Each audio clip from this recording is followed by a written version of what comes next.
ফেসে যাদের একদমই গ্লো নাই, আমার ব্যবহার করা এই ফেস প্যাকটা আপনারা একবার হলো ট্রাই করে দেখতে পারেন। এটা আমি তখনই ব্যবহার করি যখন আমি সময়ের অভাবে ফেসে কিছু দিতে পারতেছি না, তখন আমি শর্টকাটেই এইটা ব্যবহার করি। আলহামদুলিল্লাহ, এই ফেস প্যাকটা ব্যবহার করার পর ইনস্ট্যান্ট আমার ফেসে এত সুন্দর পরিমাণে গ্লো দেয় আপনারা না দেখলে বিশ্বাস করতে পারবেন না যদি ব্যবহার না করেন। তো তার জন্য ফার্স্টে আমার লাগবে মুলতানি মাটি। এখানে আমি কিছুটা পরিমাণে মুলতানি মাটি নিয়ে নেবো। আমার যতটুকু দরকার আমি এখানে 1 টেবিল চামচের মতো মুলতানি মাটি নিয়ে নেবো। মুলতানি মাটি কিন্তু আমাদের ফেসের জন্য এমনি নর্মালি অনেকটা পরিমাণের ভালো। এই মুলতানি মাটিটা আপনার কবিরাজি দোকানে পেয়ে যাবেন। তারপরে এখানে লাগবে আমার বিটরুট পাউডার। বিটরুট পাউডারটা এখানে না দিলেও চলতো, কিন্তু আমি তারপরে দিলাম বিটরুট, যেহেতু স্কিনের জন্য অনেক বেশি ভালো। আমার স্কিনটা অনেক বেশি ট্যান পড়ে গেছে।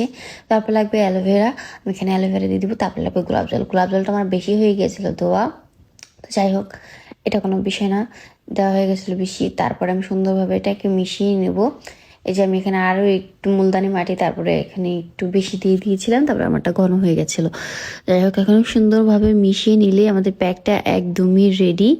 এই প্যাকটা আপনারা নর্মালি জাস্ট মুখে নেবেন, আর যখন এটা শুকিয়ে যাবে হাতের সাহায্যে আপনারা ডলে ডলে উঠিয়ে ফেলতে পারেন। আমি এখন আমার হাতে, মুখে, পায়ে, মানে সব জায়গায় দিয়েছিলাম। আমি এটা আপনাদেরকে দেখাবো শুকিয়ে গেলে কেমন লাগে।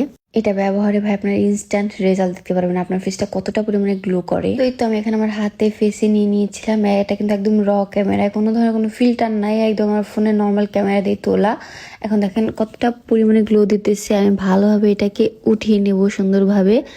এই তো দেখেন কত সুন্দর গ্লো দিতেছে। মাশাআল্লাহ, এটা কিন্তু অনেক ভালো, একদম ইনস্ট্যান্ট তোমাদের ফেসটাকে গ্লো করবে। আর যারা ব্যস্ততার কারণে নিজে যত্ন নিতে পারছে না, তারা চাইলে এই প্যাকটা ব্যবহার করতে পারেন, ভালো রেজাল্ট পাবেন।